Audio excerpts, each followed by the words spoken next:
Cool.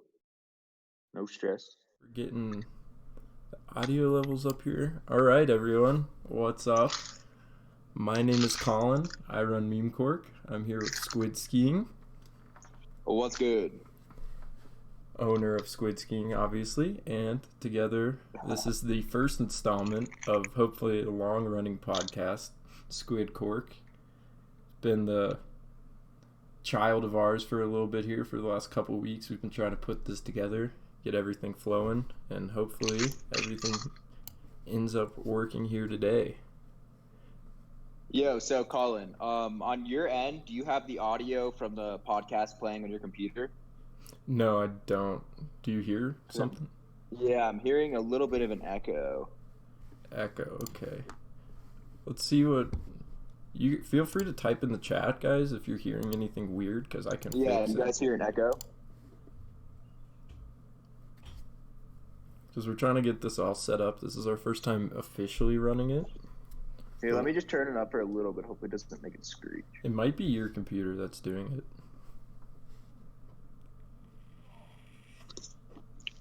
I'm not hearing audio on the You're not hearing on audio? No, I'm not hearing audio. Wait, let me see if my audio. Wait, there we go. No, I'm not hearing audio. Yeah. Wait, let me see if my audio. You're echoing now. All right. All right. All right. So it's good to go. I don't really hear any echo on the computer version, just Okay. throughout my headphones. So All right, then we are right, good cool. to go. So basically, we have a chat set up on the screen. So if you guys want to say anything or want us to talk about anything, we've got a little thing to pop up. So we'll see that. Yeah, I see you, Nick. I see you, and Killer. Oh, are they chatting already? Yeah, they're chatting. I'm a little bit delayed, it appears. Let me refresh my live stream page real quick so I can catch up to you guys.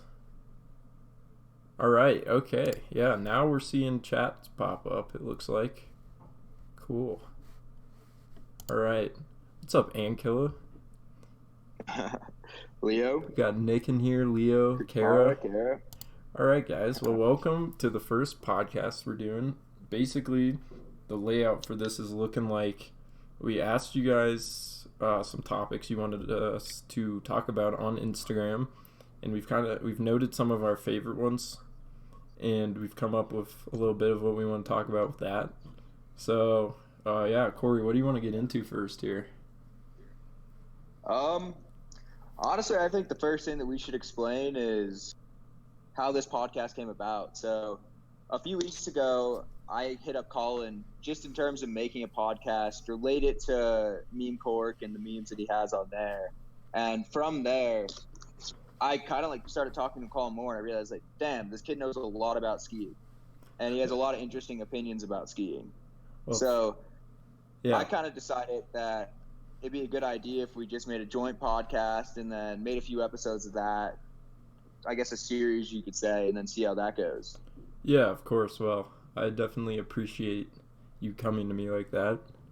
I've been working super hard to get this all set up the past week or so I'm stoked that it's finally come around. Obviously, a little bit of technical trouble, but I think we figured it out now and ready to go. So I'm stoked.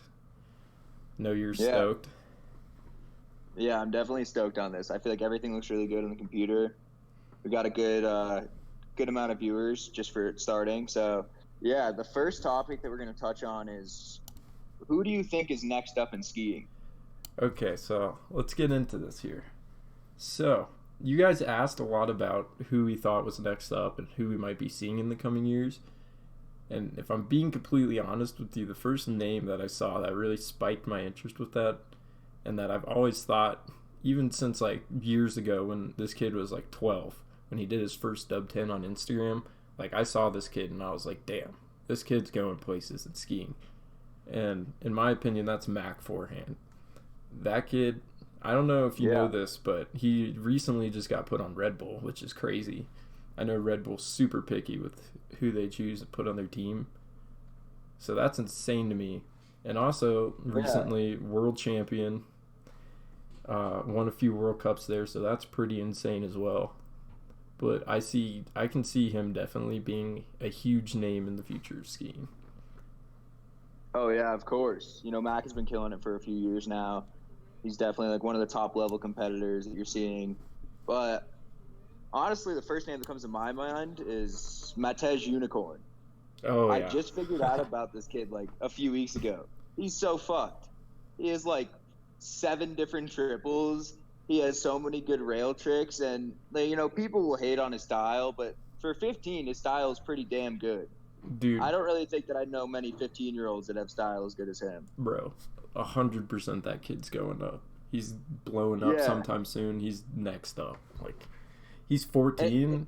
I think, yeah, he recently just turned 15, I believe. But, like, I saw he put out some Instagram edit not so long ago of him doing, like, 4 different triples. And I was like, holy shit. Like, this kid. yeah.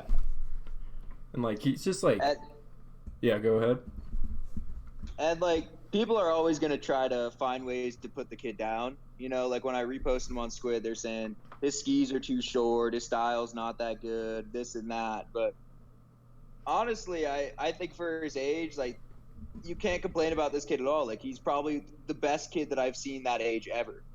Yeah, exactly. Like, what were you guys doing when you were 14 and skiing? Yeah. Like, come on now. But, dude, even, Yeah. like, the vibe he puts out, like, that kid is so stoked on life. It seems like he's super nice. Like, any interaction I've had with Yeah. Maddage, like, if that's how you pronounce it, sorry if I'm butchering your name, but any interaction I've had with him, like, he's just been super positive, super nice, super down to earth, and just, like, that coupled with his ability just to be this insanely fucked skier is, like, that's going to put him somewhere in the industry in the next coming decade or so. So I'm stoked to see what happens with him. Yeah, North Coast, you got a point. I don't really think I've seen too many kids under 18 with really good style. I mean, style just comes with years of skiing, a lot of experience, and taking those tricks that you already have and getting so comfortable with them that you can make them look however you want to make them look. Yeah. It's hard to get style right off the bat. Yeah, of course. I would agree with that. Like, I mean, obviously, I think one thing that helps with developing style a lot is coming up, because you see all these pros that are big now, but you don't realize that they were, at one point or another, they were racers, they were mogul skiers, they were coming up in a different way, but they have those fundamentals. So I think when you come up with fundamentals like that and you transition into park skiing and you find your base, I think that's the most sure way to start developing style quick. But Yeah, I you definitely got a good point. I definitely agree with North Coast here that it's definitely super hard to get a good style set when you're young. So can't really judge And them. Nick, do you see what Nick said? Dickie? Oh Dickie yeah, Thomas? dude, I've Yeah, met Dickie Dickie. Thomas is fucked. Any interaction I've had in person or over the internet with Dickie, super chill kid. And just, if you've seen his skiing, it speaks for himself. Like, that kid's got style. He's got the bag of tricks. Like, that kid, he's going He places. got injured this year, right, though? Yeah, he kind of, I don't know really quite what happened to him. I heard something about a pelvis, maybe. Correct me if I'm wrong, but he was off the map, but it looks like he's coming back now. I've seen him drop a few. Yeah, I've seen him up at Windows. Yeah. Jed. Yeah, Ty Chandler just said Jed. Oh, He was on my list to talk about. Definitely. Well, I think it comes with all those Wendell's kids. Jed, Jackson, Connor, all those of course. kids. Tanner. They're all getting so good so quick. Yeah. Did you see that? No, yeah, you definitely saw it. You reposted it on Squid. But that video of his dub rope 9 to dub rope 12, like, I've never seen, like, a double rodeo look so steezy in my life. Yeah, so good. Like, those kids are insane. It sounds like I'm hyping him up here, and I am, because, like, that kid, like, and just, like, the style he brings, like, his kit, everything. I know ex-Ankiller here is going to say he has a basic kit, but, like, I really fuck with, I definitely fuck with, like, his kit, his style, his mentality, like, and I don't know if you've seen him skate, but that kid skateboarding, like, whew. I think that we're going to see a lot of those group of Wendell's kids, like Tanner, all those kids, in the next few years. They're going to blow up. I think that that's going to be the next group of comp skiers that get really good. Oh yeah, dude, they're definitely on the come up. Like all those kids, something about that academy, dude. Even the Yeah, I don't know. Do they give them meth or something? I dude, don't know what it is. I know you were just up there a week ago, but when I was up there and I was like encountering them, like the vibe they put off, like and just like the environment they're in is just so like ski heavy and super friendly, super down to earth. Yeah. Like they're just flourishing up there, man. Oh, most definitely. But along with the kids that we think are coming up comes with what personality types do we think have a tendency to do well in skiing? Because you could be introduced to an academy at a young age, you could have everything set up for you, but that doesn't necessarily mean that you're going to become a good skier, right? Yeah, I that's mean, I'm definitely sure. correct. There's got to be a mentality behind all that. Like you can't just have everything handed to you. You can't just have wealthy parents that send you around the globe, send you to ski academy. Yeah. You've got to be a certain type of animal, like a certain type of person. And we all Yeah, I know feel these. like the. Yeah, go ahead. Sorry, what were you gonna say? No, you go ahead. Oh yeah, so I feel like the number one things that changes these kids and like separates them from kids that don't end up being as successful is that they're just so damn motivated. Like if you look at any of the best skiers, Henrik, even people who are really stylish like Cal, the Magnus, they're all extremely motivated. They're skiing almost every day. They don't really just give up on tricks super easily. You have to stay motivated. I think that that's the one thing that you really can't live without in terms of becoming pro. Yeah, I would definitely agree with that. And I've talked to you about this a little bit before, but I obviously you know this, but I grew up in a town with Gus Kenworthy, and like seeing that guy and his mentality towards skiing just showed me like what type of animal it takes in the sport to like succeed. Like, Yeah, you're telling me the story about his concussion. You want to okay, tell that story? all right. So I've told Corey this, but I want to tell it again for everyone listening in. But I remember one day I skipped school.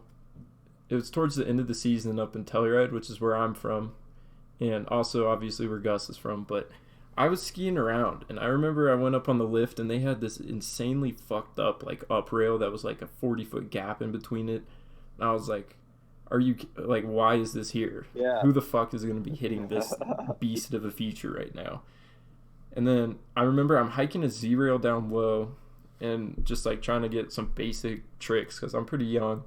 And I turn around, I see like this skier all blacked out, rainbow goggles, obviously. And I'm like, oh, it's Gus. He's back. He's definitely set up this whole park for him right now. So I'm up there, and I remember he starts sessioning this like.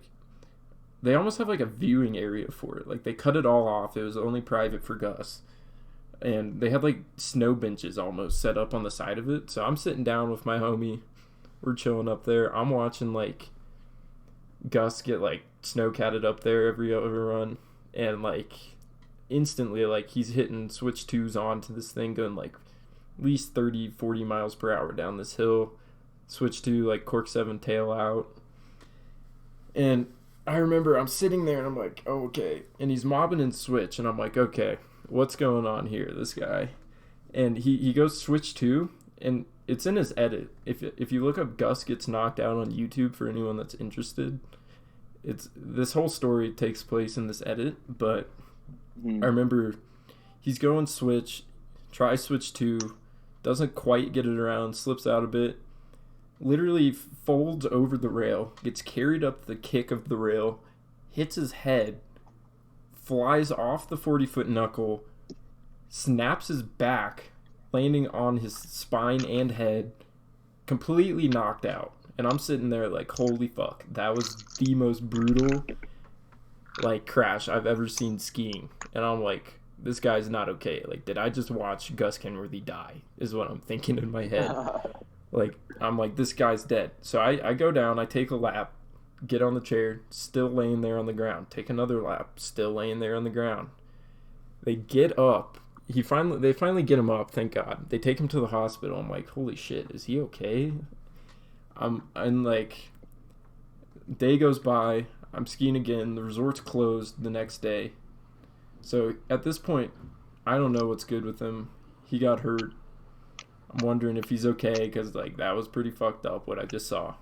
And I remember the next I think it was 2 days later, he drops like this insane edit on YouTube of like all these doubles out of the rail, and I realized, I'm like, he didn't do this when I was watching. He maybe got 2 clips in. So I look into it a little bit more, and I find out this guy got knocked out, lost a tooth, completely fucked up his face, and literally got back up the next day, somehow got cleared by a doctor to go back up and film again. I don't know what doctor he's talking to. Gets back up the next day with probably a severe concussion, and he's going at it again. Not supposed to ski at all. He literally does the same exact trick. Switch 2 on, like, cork out. He's doing doubles out of this up rail. And let me remind you, in person, this up rail is completely fucked up. Like, it's the scariest thing I've ever seen. And, like, he's back at it again the next day with cleared everything, films the rest of his edit, finishes it off, and, like, he's like, he acts like it's nothing. You should play the edit here. You should drag the edit over. All right. Yeah, let me get this up. Let me find this. YouTube. Okay, so you guys can see a little bit of what I'm talking about here when I play this. But imagine, like, the type of beast you'd have to be to get knocked out. You wake up, like, 30 minutes later, super out of it. You're like, what just happened? You're, like, putting the pieces together. And then 2 days later, you're back out there, like, trying the same trick. All right, we're going to get this edit playing here. Should I play the music? What do you think?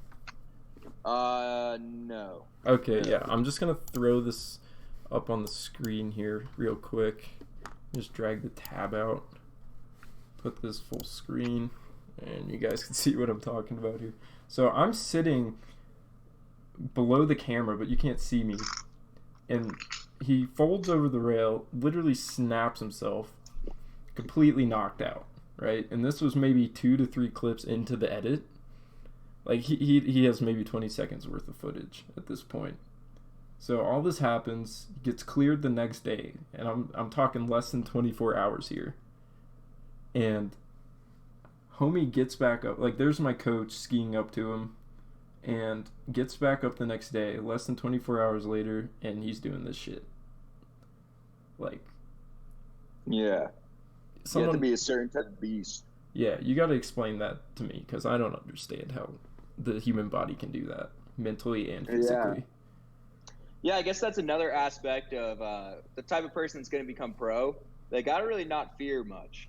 Because if you have fear, you're not going to be able to commit to the trick fully and actually lace it. So, yeah, I think being fearless is another thing that, like, personality type that you would need in terms of becoming pro. And it's just, you have to have that drive, too. Like, you have to have that meticulous drive where you're just, you have to be the best. And if you're not the best, then you're losing, like, the rest, is essentially what I'm thinking. So the other thing with him in my encounters is, like, he came to a rail jam with us, and we were sitting there, and he's like, he tells us, call out a trick you want to see him try. And I'm like, okay, 4 back 2 on this disaster rail. Flawless 4 back 2, maybe falls off the rail an inch short, and he's mad. He's basically pissed off that he just fell off this rail short, right? And I'm like, how are you mad at this? Like, that was flawless. So what I'm trying to, like, convey here is that not only is it, like, his drive and his competitiveness, but it's, like, he just, like, he's a perfectionist. Like, he's so analytical about it, and he wants everything to be perfect. Oh, for sure. Yeah. But one thing that I've noticed now is with the rise of Instagram and sponsors being, like, more relied on in terms of, or sponsors looking for more, like, video skiers rather than just competition skiers rather, it helps to be creative. You can't just be, like, super technically good. You also need to have some sauce to your skiing. You need to have some creative tricks that are able to, like, I guess, get popular in schoolers and on Instagram. You kind of need both aspects. Yeah, no, I agree 100% with that. Oh, you got it. Oh, you got it, sorry. I remember when I was up at Wendell's, I don't know if you guys know Tweak. He's a coach up there, but he also just so happens to be, like, the head rep for line on the East Coast. And he was telling me, like, when he's looking for kids to sponsor, he's not looking for kids that got like second at a Rev Tour or something. Because think about it, you're not gonna buy skis if you look on a comp list and see who got second. Like, oh, blah blah blah got second, I'm gonna buy their skis. No, he was telling me he wants people that have a good influence at their home mountain. He was telling me he wants people that are gonna have a positive outlook on the sport, that are gonna influence people in a positive way just by being themselves. And that's who they ultimately are hoping to sponsor, people that can do that. Yeah. And I feel like that's why there's a little bit of backlash against guys like Magnus, who seem to get sponsored fully because of that like creativity and filmmaking aspect of his skiing, without necessarily having like the technical capabilities of someone like Gus Kenworthy. But the industry is changing. How people get sponsored is changing, and you got to adapt to that if you want to become a pro skier.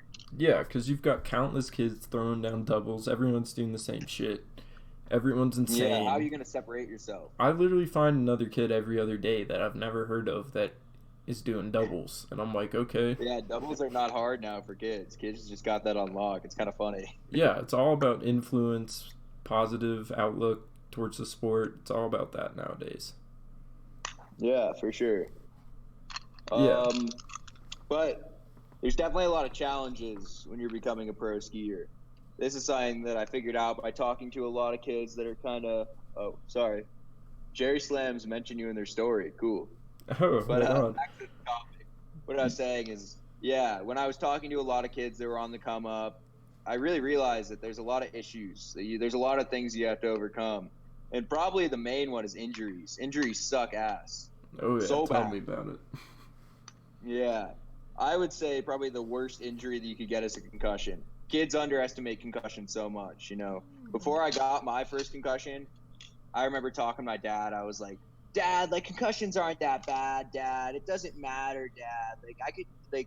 People hit their head all the time and they're fine. But then after you get one, you really realize, like, the implications of hitting your head. Oh, yeah. How that affects your whole life. Like, I got one right before finals this year in my first semester of college. Had to cut all my finals off. Couldn't take any of them. I was having conversations with people, and they'd be saying stuff to me, and I would hear the words, but my brain just couldn't really comprehend what they were saying. They were just like words to me. I couldn't articulate anything to say back. So I remember I'd be having conversations with people, and I would just be like completely silent when they would say something to me, and I just wouldn't know what to say back. I'd be like, sorry, I gotta go, which is really scary. Of course. Yeah, concussions for me have always been the scariest thing. Like, I've always been so afraid to get like a severe concussion. I've had a few pretty minor ones. I've had one pretty bad one.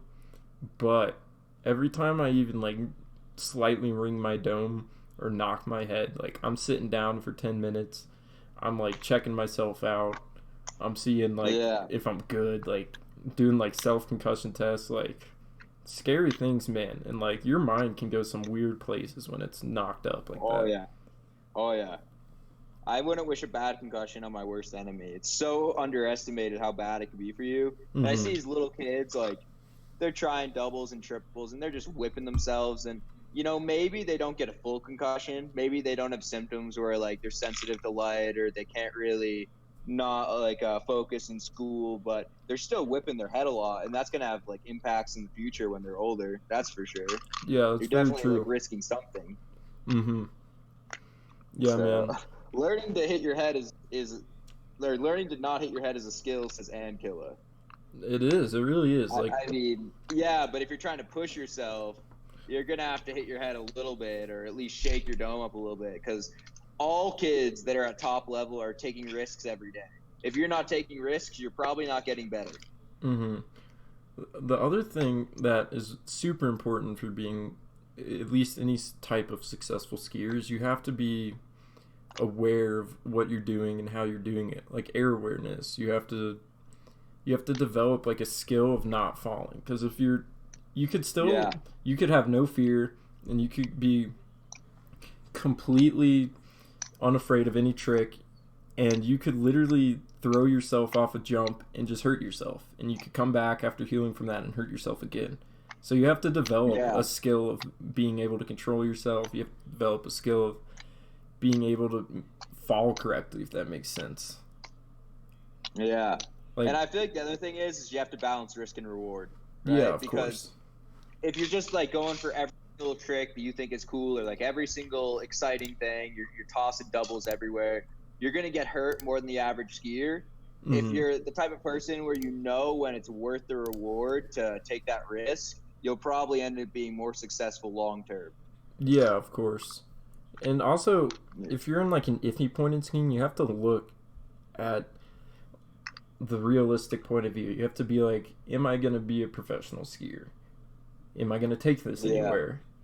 And Yeah. if you know deep down that you're not going to reach those levels, there's not, I hate to say it, but there's not much point in pushing yourself super hard.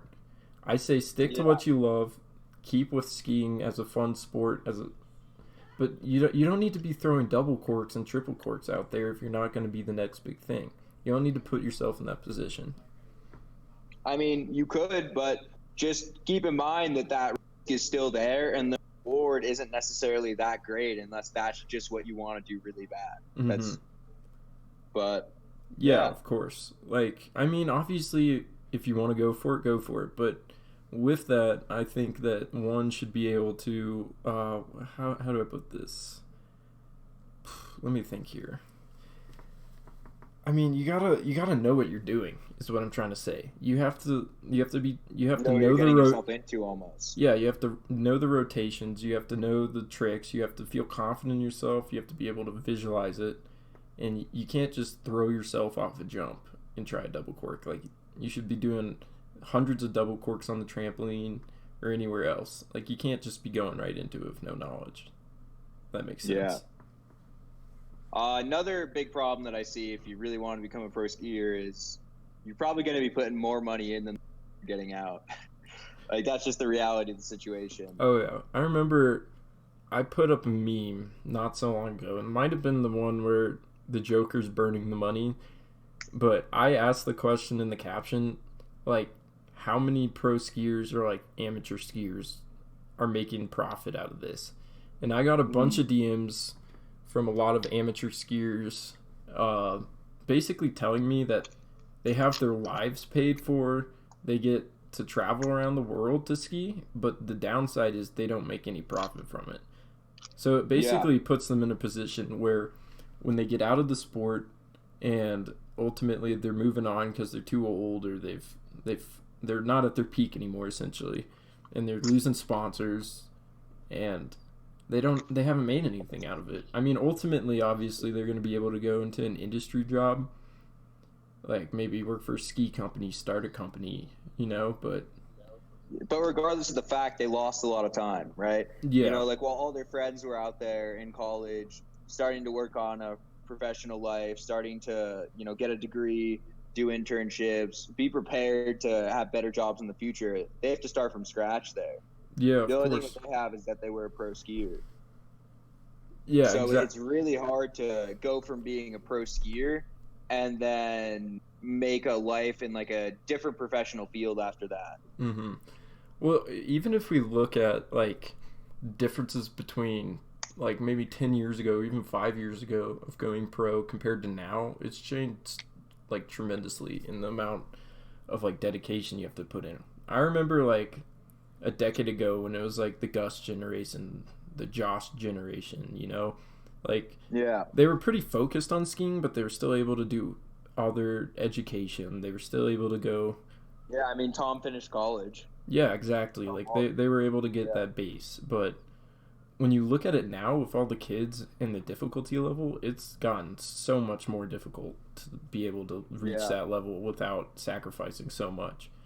Like, you're either going to ski academy, which, if we're being frank, isn't the best education, but it's high school, so it Yeah. doesn't matter. Or Yeah. like you have someone like the Fagans, like Devin and Kiernan. I'm sure they're getting some sort of education. I'm not completely sure what they're getting, but they're pretty much like 90%, 100% ski oriented.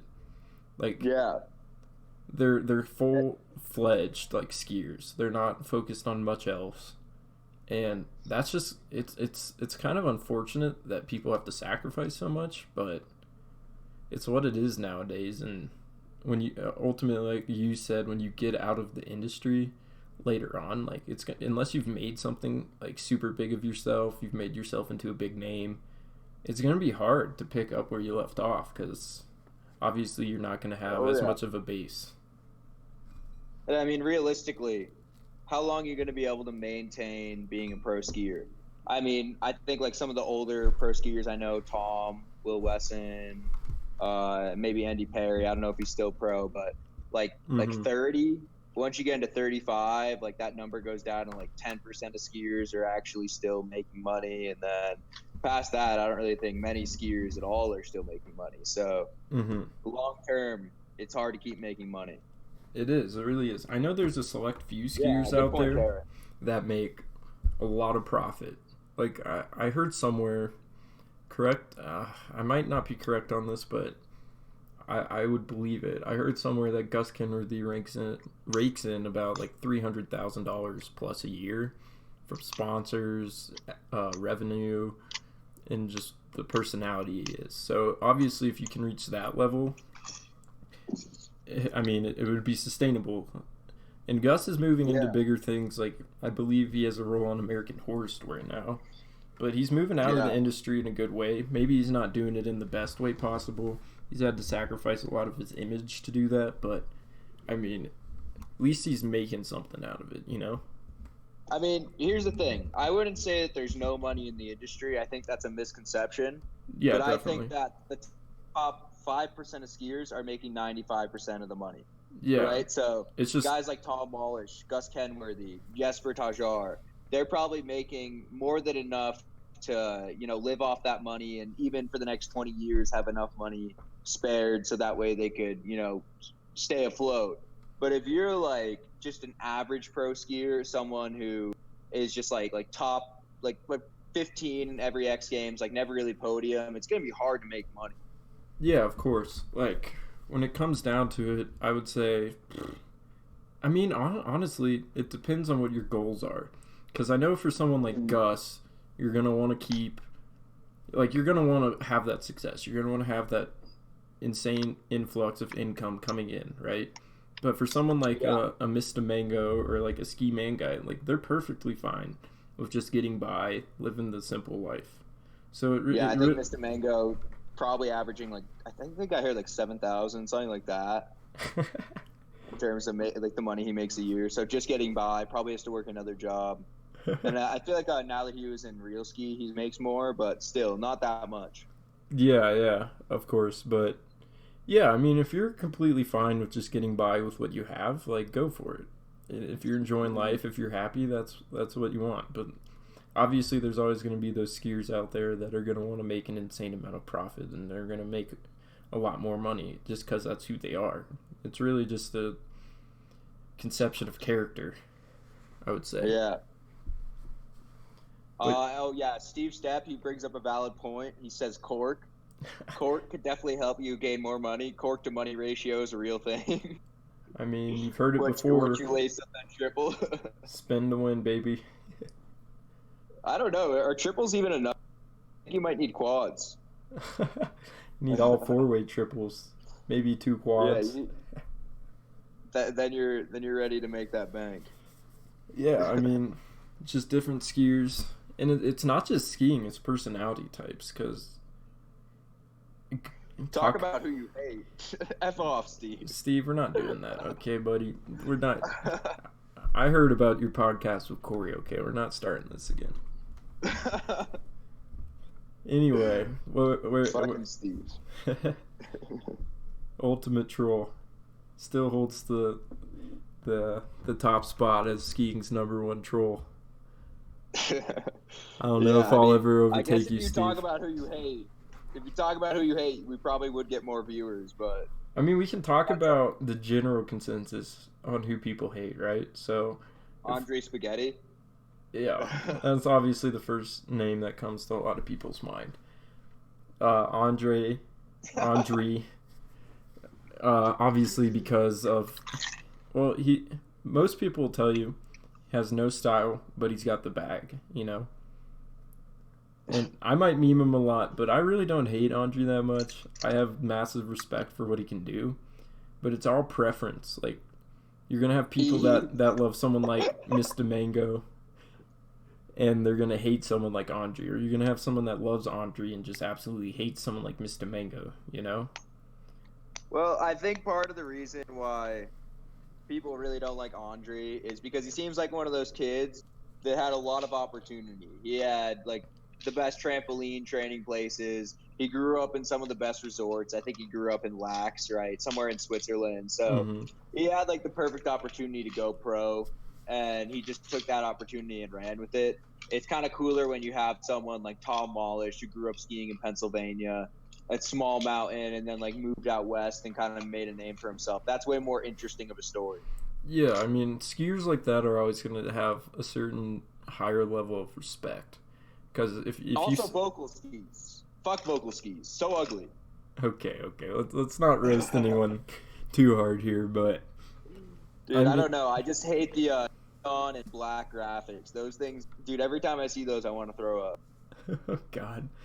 Oh, this is turning toxic real quick, but I mean, someone could say the complete opposite for Vishnu, though. You know, like someone. Yeah, I guess it's all just your opinion.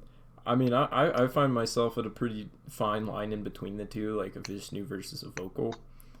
Like, someone actually brought up a cool thing to talk about: Wendell's, Momentum, or Woodward. So I've always had an opinion on that. All right, what's your opinion, Colin? I think best to worst goes Momentum is number 1, Wendell's is number 2, and Woodward is number 3. True.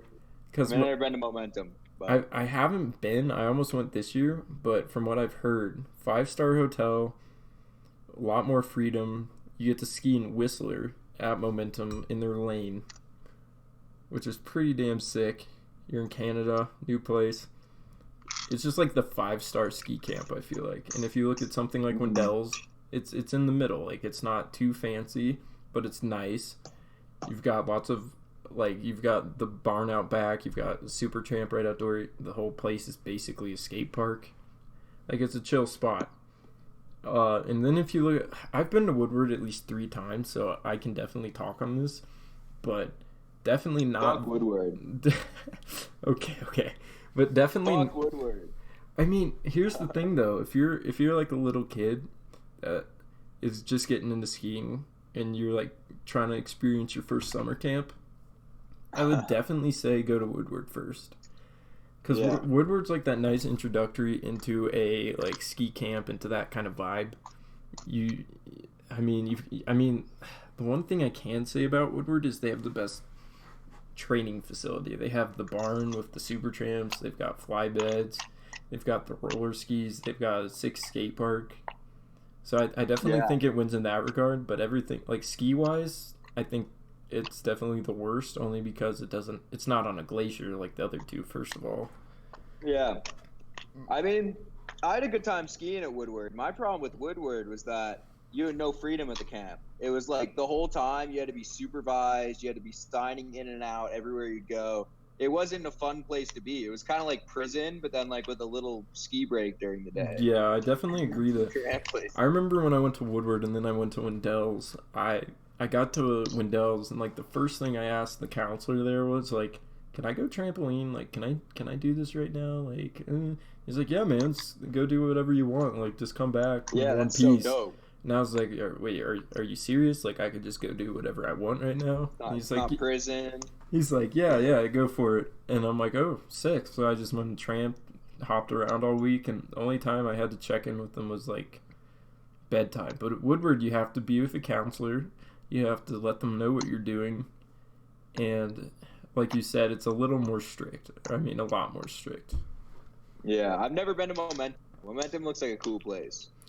Yeah, I'm hoping to get up there sometime. I don't know if I'll do the camp because I'm a bit old at this point for camp, but I'm definitely interested in going up to Whistler, maybe with a few friends and skiing up there. Yeah, I only went to Wendell's for one day. It was like 2 weeks ago or something, and I thought the camp was pretty dope, but it seemed like it's going downhill. I don't know what it is, but it seems like the setup that they had this time wasn't as good as the setup that they've had in past years, and they're not making full-length edits anymore. Yeah, I So definitely got that vibe. And I talked to someone about the edits. I was like, where are the summer ski edits on YouTube? Like, I love watching those, you know? So I asked them about that. And I believe what they said was that the YouTube edits weren't getting enough hits. And that because they're not getting hits, they can't afford to put that much income and effort into making each individual one. So what they've, I guess, yeah. decided to do is go with the ulterior route of short Instagram edits, maybe like twice a week, which is See, but I think that they got it wrong because, yeah, I mean, the Wendell's edits, they probably weren't getting like hundreds of thousands of views. But the thing is that when people watch a Wendell's edit, they get more impacted by that than when they're watching a 15-second Instagram clip. Like, of course, you'll get more views on Instagram, but are the people that are watching that Instagram video really getting influenced by the video? Not really. You know what I mean? They're just like, oh, that's cool. It's a cool trick. When you used to watch those Wendell's edits, you were like, dude, this place looks fucking sick. Like, I Yeah. want to go here so bad. That's like, why I went, man. The right edits. here. Yeah, exactly. It's like, I don't know. I think that they kind of played that wrong. I think that they I should do go back too. to making the full-length edits. They said they I were think only it's getting also, like 400, 500 hits on it. And I find that hard to believe because if you go and let me look it up real quick. Let me go. yeah, you should bring up the Wendell's edit and play it in the background too. Let me go. I don't know. It's on YouTube, right? Yeah, or New Schoolers. Okay, I think it's on YouTube. So if I'm looking at it, they were telling me 400, 500 hits. I'm assuming that means views. But when I look at it, I'm seeing. Okay, so the last edit they put out, Session 5, 2018, 7.4 thousand views. Session 4, 6.9 thousand. Session Yeah, 3. see, it's still reaching more than enough people for it to be worth it. Session 1 has 11,000. Play Session 1. You should bring it up on the screen. Yeah, let's see. I'm also actually curious to see how the park... Because I've heard that a lot. I've heard a lot of people complain about how the park quality's gone down. I've only been there this summer, so I wouldn't know, but I definitely kind of got that vibe that the quality's gone down a bit. Yeah, that could be caused by anything, though. Maybe in the weather. future they're going to have, weather. Maybe in the future they plan on having bigger setups, too. The public park was really sick. Wendell's Park was still sick. I just noticed that it was a little bit smaller. Mm-hmm. Okay, yeah. I mean, I was definitely there, and I was kind of disappointed with their rails, at least for Session 2, because there was no fat tube. It was just a down rail, like that rail as an up rail, and like a down flat down. And I spent a lot of time in the Pro Park over to the right. So I spent a lot of time on those tubes because they're just fun tubes. But yeah, like it was not at all what I had anticipated when I went there because it just looks so much more different than what I had expected, both in a positive and negative way. Like they didn't have that tube, which I was looking forward to. They put it in the session after I left, which I was very disappointed about. Oh, look at Lil Carrot Man. He's bringing up the airbag topic. Oh, what you think about that? Okay. I know you got opinion. Okay, let's get rid of this for a minute. Sick skiing, though. Love to see it, but... Alright, so if we're talking about airbags, personally, when it comes to me, I put a meme out about this not so long ago, so you guys already kind of know what I think about it, but not a big fan of airbags. Never really liked them. I went to Park City to do water ramps. I had never done water ramps before. I kind of got forced into doing the airbag when it first opened because it's like I paid money to be there and they were doing airbag. That was what the group consensus was. So I went to do the airbag. I did like a few doubles on it. I was landing them fine. I was like, oh, this thing's sick. I like this. And maybe like 5 hits later, I hit the bag, did a double, landed on my feet, but the bag wasn't wet. And I remember my foot didn't move at all. Like my left foot slid, but my right foot did not slide in the slightest. So, and what ended up happening was because on water ramps, they make you turn your dins all the way up so you're not fishing in the pool for your ski, right? So I had left my dins all the way up and my ski didn't eject. So when my legs stopped moving and I was going that fast off that big of a jump, my leg just got completely torn. Like I full tore my MCL, partially tore my ACL. Luckily, didn't have to get surgery. Somehow avoided that bullet, but that sucks so bad. Dude, I'd be pissed on the fucking airbag. A lot of the other thing is a lot of other pretty good skiers I've talked to about airbags, they're not big fans of them at all. I've heard countless stories of concussions. I know one kid that's completely torn his ACL on there. Even snowboarders, like my snowboarder friend told me he broke his collarbone and got concussed. Like, people think that it's almost like this easy, sure way to land tricks with no consequence, but it's there. It's definitely not the safest way, but I mean, for someone, I guess, that's a little more scared of doing it on snow, that it would be better for them. But at the same time, if you have that mentality that you need an airbag or like water ramps to get good at skiing, then you're not going to be that good at skiing, if I'm being completely frank. Yeah. Because, like we were talking about earlier, it takes a certain animal that is able to overcome their fear and is able to like push themselves in that way. So you can't just have like the mentality that you need these things. So what my meme was trying to say is like, send it on snow, build some balls. You don't need these things. They're dangerous in their own way. And just... I mean, I like partially agree with you. I feel like airbags could be a good way for certain people to learn tricks. I don't really like think that people shouldn't use them, but I can see why you wouldn't like them at the same time. I've never hit an airbag, so I can't give my opinion on them. I wouldn't recommend it, but... I'm obviously... Oh, sorry. What were you going to say? You go ahead. I was going to go off on some bullshit, probably. It's all good. Kurosh asked my favorite ski company. Do you want me to start? I was saying Kurosh in the comments on the side. He asked our favorite ski company.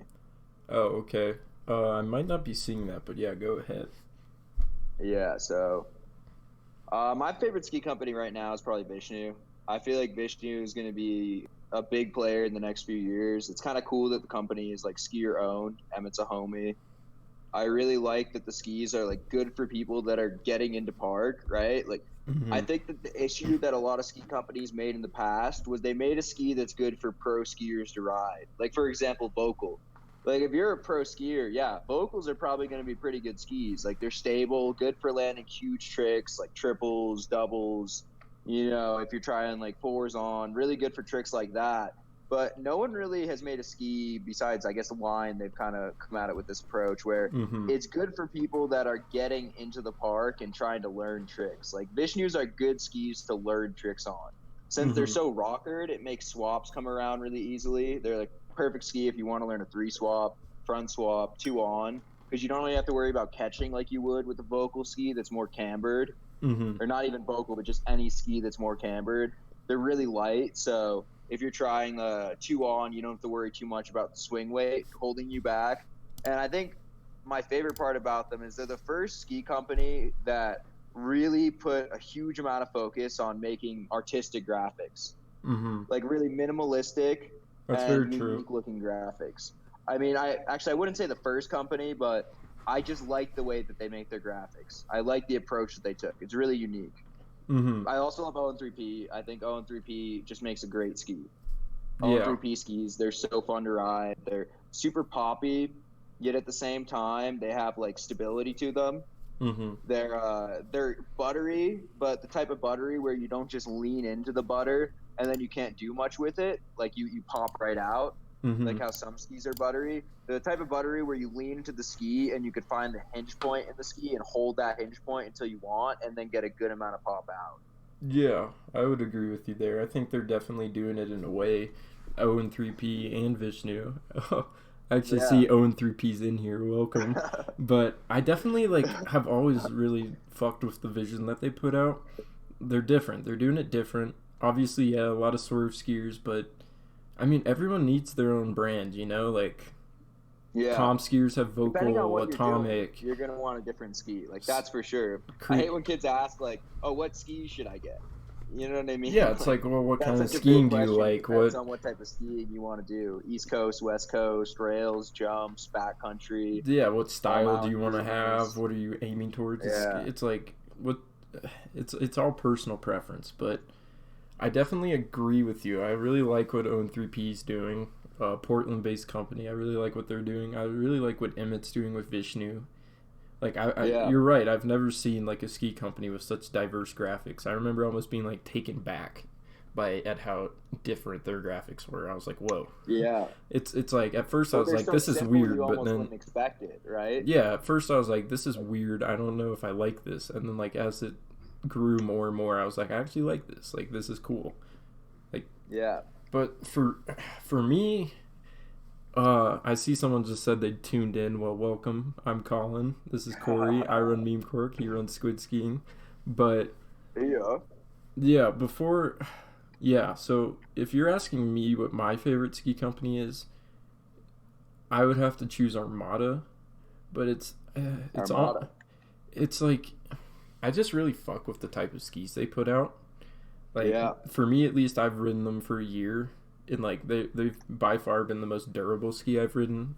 By far, Oh yeah. by no means have I tried any other sort like every other ski company skis. So I can't claim for them to be the most durable, but they've lasted me the longest. I've had Vocals, I've had Atomics, I've had Forefronts, and Armada lasted me the longest, and they were probably the funnest skis I rid on.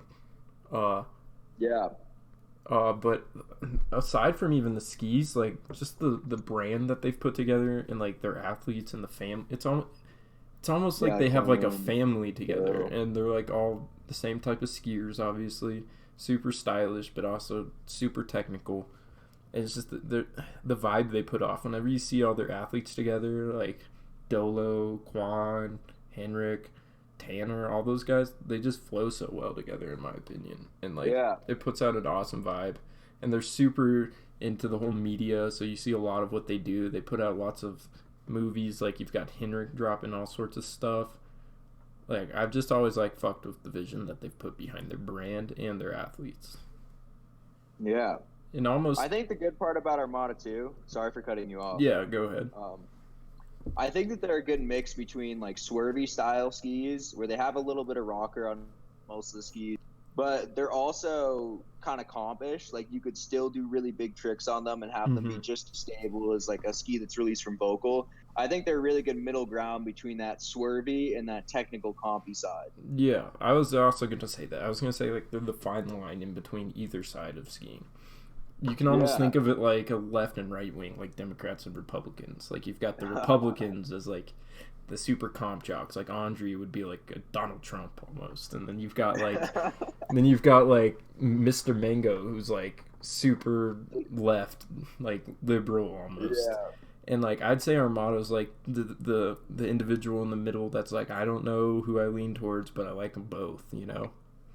Yeah. And another company, if we're talking about it, I know they've kind of slowed down with what they've been doing, but if we look at it, Faction, actually, like Faction and what they've been doing with their team, like I'm not even talking about the ski quality here. I'm just talking about like the vibe they've put out. I remember growing up in skiing and seeing like the Faction Collective edits and just like, whoa, this is sick. Like what they're putting out and the vibe they're putting off. Like it's awesome. I always remember the action was so sick. I was kind of sad when they stopped. Play that. You should play the Faction Collective video where it's like a spring edit. Alex Hall is in it. He tries dub Lincoln. Yeah, this was before Alex Hall was big, wasn't it? Yeah, this is like right when Alex Hall was really young. I think he was like 16 or 17. I think he got really big when he won Slush Cup because I didn't know who he was barely before he won that. He's a little carrot, man. And everyone was like, Alex Hall's going to win. I'm like, who's Alex Hall? And now look at where he is. One of the biggest names right now. I'm trying to find this. How old are we? I just turned 19 in May. Colin, how old are you? I am 18 years of age. Currently, I'm about 18 and a half, so I'm a fine line between 18 and 19. But yeah, and you could buy cigarettes, dude. Oh my god. At least in Pennsylvania, it's all 19 to buy nicotine products. In Oregon, it was 21. That's what they told us there. I mean, good on them though. Probably Yeah, for dude. the best. I don't see why kids need to vape or Juul. It really isn't a good thing at all. Yeah, no bueno. Most people that I know that are into it just end up regretting it. But yeah, that's very that's true. how it goes. I'm trying to find the exact one. Is it the one where they're up in Verbier in France? Is that the one we're looking for? Yeah, I'm pretty sure. I'm not 100% positive which one it is. Faction Collective. I think I found it. Is A-Hole on this? Yeah, Adam DeLorme. Dude, Adam DeLorme, where did he go? But it's season 1, episode 3. Season 1, episode. Oh, okay. The Faction Collective. Yeah. Season 1. I remember being really inspired from this edit when I was maybe like 14. Yeah, no, I used to love the Faction Collective edits. Like, they for me were like my favorite edits. So if we throw this up here. Okay. How old are Meme Cork? Oh, we answered that. Okay, so yeah, the faction edits for me were like probably 4 or 5 years ago. But like, I don't know. It was something about the like production quality of all the edits that really got me going. Yeah. Like, it was just so much. They just have a stacked team, dude. Like Candy, it was just like Alex, Adam DeLorme. Yeah, and like for me, it was like they always put off this vibe, like they're one big family of friends, you know? And like, I feel like they almost trailblazed that in a way. Similar to ON3P, yeah. Like, obviously, ski companies put out the vibe that they're all, like, a big family, but, like, I think Faction was the first company to really just, like, hammer it in that they're... Because they put together all these... I guess Line. Line had the Line Traveling Circus, so I'll give them credit, but... Yeah, for sure. Also, yeah, Line's always just been a dope company. ON3P, Line, Faction... Because ON3P did the ON3P movies, which were really good at. OG Armada. Ooh, he has a point. That's true, too. He does have a very strong point. OG Armada. Yeah, but... Yeah, because they made the... What were those movies called? I mean, they had... Was it of the movie, or was that the name of one of the segments in the movie? What'd you say? Remember, I'm pretty sure it was Oil and Water. I think that was a movie. I don't know whether... Well, it was a movie, but I don't know whether it was one of the individuals' movies. Let's look it up. No, Phil Casaubon's was... Yeah, it's Oil and Water, and then Phil Casaubon had Keynote Skier in it, and Hendrik Harlow had his own part in it, and they released those two as separate movies, too. Yeah, I mean, I think if we're... Yeah. Got taken down, I guess. Yeah, it's just Oil and Water is a segment, is a movie, and they all have their segments. Yeah, and then... So... If we look at a ski company and what makes them successful, we should play Phil's edit. That edit's so sick. Oh, you want me? Just have it on in the background. All right, let me go back to history. Let me get that back. But if we're talking about like what makes a ski company successful, you have to create this or put off the vibe that you're like one big family. You know? Yeah. You have to put off that friendly vibe that like everyone loves the brand, everyone is fucking with the vision that you have.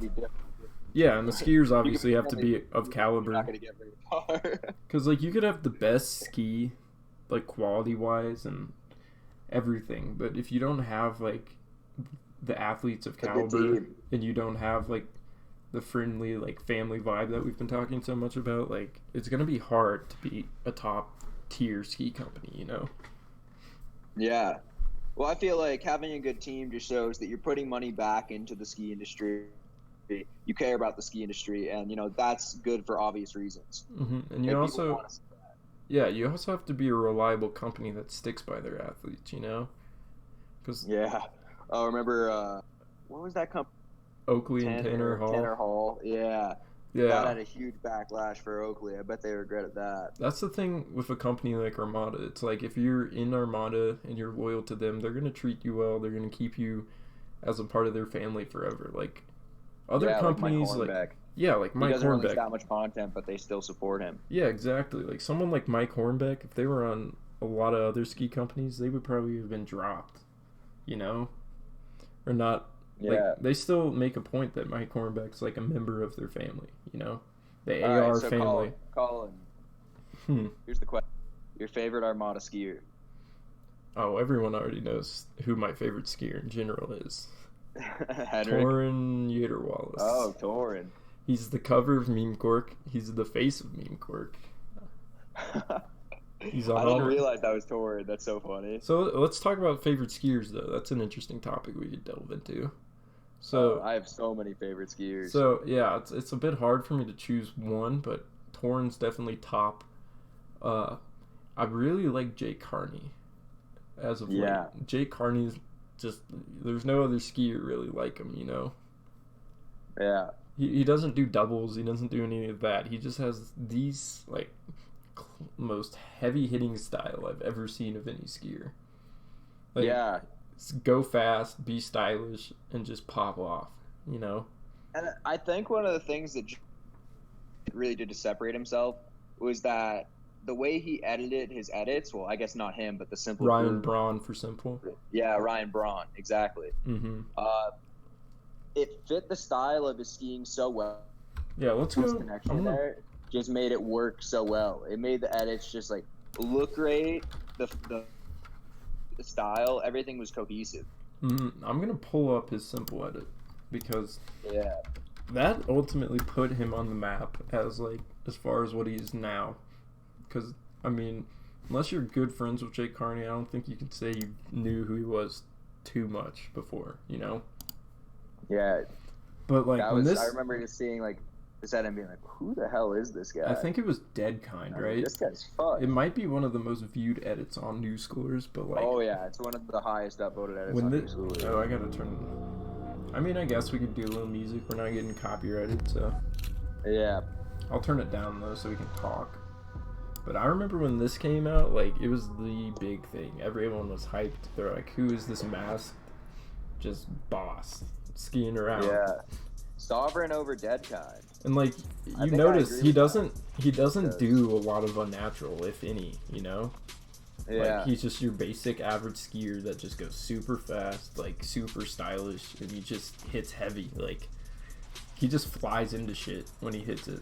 Well, it's like what we were talking about before. And like Instagram and New Schoolers too. It's more about being creative and separating yourself rather than just being technically the best skier, right? Yeah. And Jay Carney's the perfect example of that. Like, of course, he's not going to be able to compete. Yeah, you just got to find your or Henrik Harlow, but he has such a unique.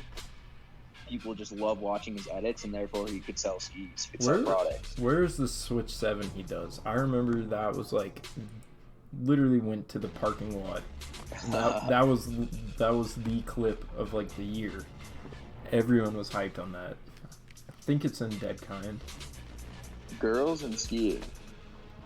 Think about that. We might save that just for its own podcast. We've had a few unnamed individuals asked to be a part of that are on the girl side, and we're super interested in that. Yeah. I think it's coming up here, but it's either in this one or it's in we might have skipped it. That's how you pronounce it. But goddamn, dude, he just has. Here it is. It's sick. Just boom. Oh. And his kit choice. Look at that, boom. Like, so with someone like Jake Carney, like, he's almost the perfect example of being unique, being your own individual, because you can be like a Nick Gepper, you can be like a textbook copy of someone else, but if you're not you and you're not bringing something new to the game, you're not going much of anywhere with it, you know? Because if you're copying someone, that someone's always going to be a better version of what you're trying to be, you know?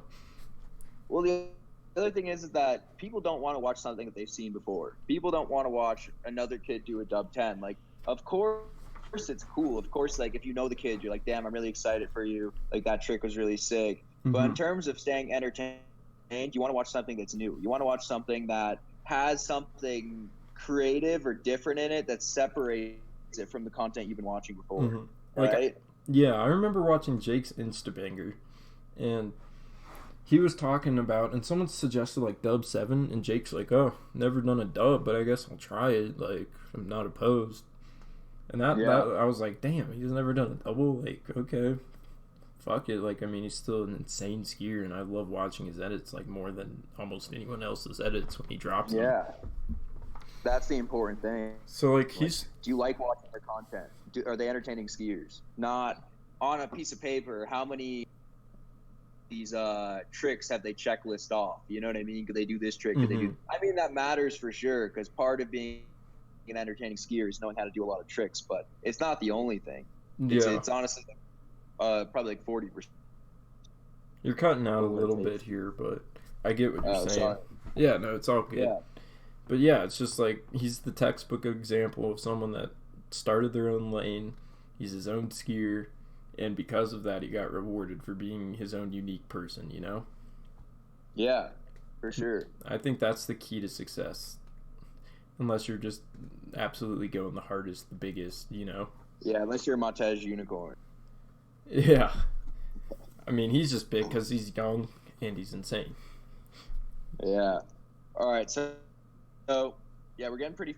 Oh, Andy Perry or Will says Kurosh. I think they're both different. I think you got to respect Andy Perry because he invented so many tricks, and he just, like, he created his own type of skiing. Like, if you think wizard tricks, you just automatically think Andy Perry. But Will Wesson, so technical. Like, he also had really good street edits. I feel like Andy Perry wasn't as good in terms of street skiing. Andy Perry was just not as good as Will Wesson. But I think they're both just good in different ways. I think say like one's better than the other. They're just both different. Okay. Yeah, I definitely feel that. Let's a breakdown of Corey Jackson's season edit. You want to play that? Yeah, hold on. Real quick, I realized the link to the pop-up chat was wrong, so I'm just going to throw in the pop-up chat real quick so it's on the stream. Cool, yeah. Okay, so this should be good now. Yeah, there we go. All right, pop-up chat is live. Sorry, guys. Meant to have that up before. Is his edit on New Schoolers or YouTube? Just look up Corey Jackson. See, it should show up. I think it's on New Schoolers. All right. I'm just going to Google it. Yep, there it is. Yeah. Oh, cool, yeah. Oh, this is old. That is on the stream. Now that's sick. Yeah. That was my goal at the start. I just now realized it wasn't there, so I'm sorry. But Corey Jackson's so good, dude. Watching him ski at PC this year, especially on that challenge rail. Oh yeah, he ripped that thing up, man. Yeah. I was like, how the actual fuck did you just do that? But I don't know where to find New Schoolers. Can be a bit hard to navigate times. Yeah, I'd say just Google it and then try to find it from there. Well, I found his really old edit. I feel like he named it something that wasn't Corey Jackson's season edit, if I'm recalling correctly, but I don't know. Nathan, I don't. Link that you could give us so we could click on it from there. What? I'm talking to Nathan, the person who suggested it. Yeah, and Nathan, if you can give us a link to it, we'll check it out. But I've seen it. It was really sick. It's called Beef. Okay, Beef. Yeah, true.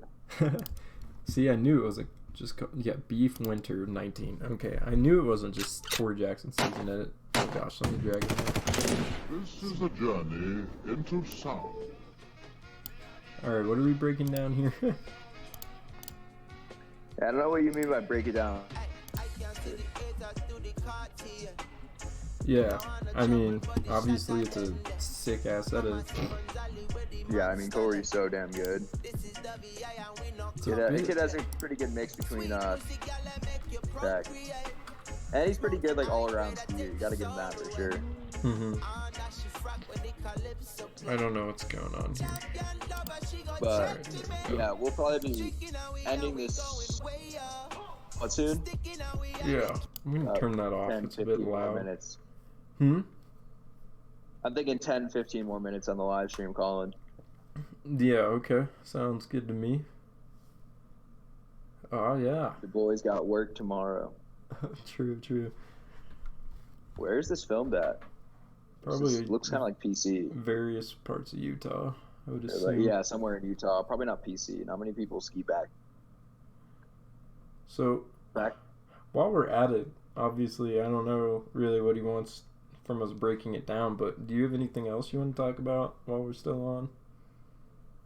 I think that all over PC Jackson Hole, says Nathan. I think. Do any of you guys have any more questions? Yeah, bring up that some we covered? topics. We're more than happy to get into them. Yeah, because we have more talk. A lot of them for future episodes. They're going to do with guests. So Mm-hmm. Obviously, shout out. crazier when you ride PC and you see these skiers ski there and you ski the same features, because then it just like changes your perspective on the edit so much and it makes it seem so much more fucked. Yeah, it's definitely true.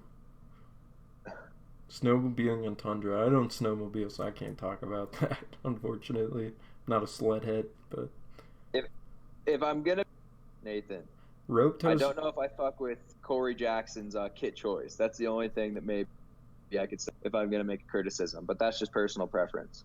Mm-hmm. Someone asked rope toes or chairs. So I Dude, think rope toes for life. yeah, I think Holy rope shit. toes are one of the best reasons why East Coast skiers are so good at rails, because it's just fast laps, and fast laps. Yeah. Oh, for sure. That But was definitely one of the main reasons why I got so into rails, because my home mountain had a rope, small jump, like 10 feet tabletop, no gap, mhm. and a bunch of rails. So we spent most of our time just hiking, or not hiking, but towing up rails and getting hit after hit. Yeah, I mean, So for me, it depends on what you're into, because for me, I would probably choose chairs only because I like jumps more. If you have like, yeah, I mean, obviously like a Windell's rope tow could work, but usually you're not going to be getting the super high caliber, like insane parks, jumps, rails, half pipes with a rope tow. It's just yeah. not going to happen. Oh, So, yeah, especially in the Midwest, most of those rope tow mountains are just rails or maybe like a small jump here and there. I mean, when I think rope tow, you cut out. when I think rope tow, I think troll. Yeah, troll hogging. I personally haven't skied on very many rope tows, being from Colorado, but I know that it's very East Coast heavy. Like it's an East Coast type thing. Thoughts on free ride? I think both are sick. Yeah, I mean, I don't necessarily ski that much big mountain myself, just because I'm from Pennsylvania. Not necessarily much of a big mountain in Pennsylvania at all. It's like, mhm. you know, my mountain maybe like 800-foot vertical. But I mean, now that I'm out in Utah, skiing big mountain is way, way, way more fun than just skiing in the park now. It's so new to me. It's so much sicker because I have more to improve still. Yeah, I mean, anyone that knows me is gonna give me shit for being such a park rat, but honestly, I have mad respect for big mountain skiers. I love what they do. Like, it's just some of the sickest shit I've ever seen has been in big mountain. Mm-hmm. But it's like, if you're gonna do big mountain, get the right skis. Don't be skiing big mountain on like Vishnu's or like you're gonna regret it. You're gonna be leaning back.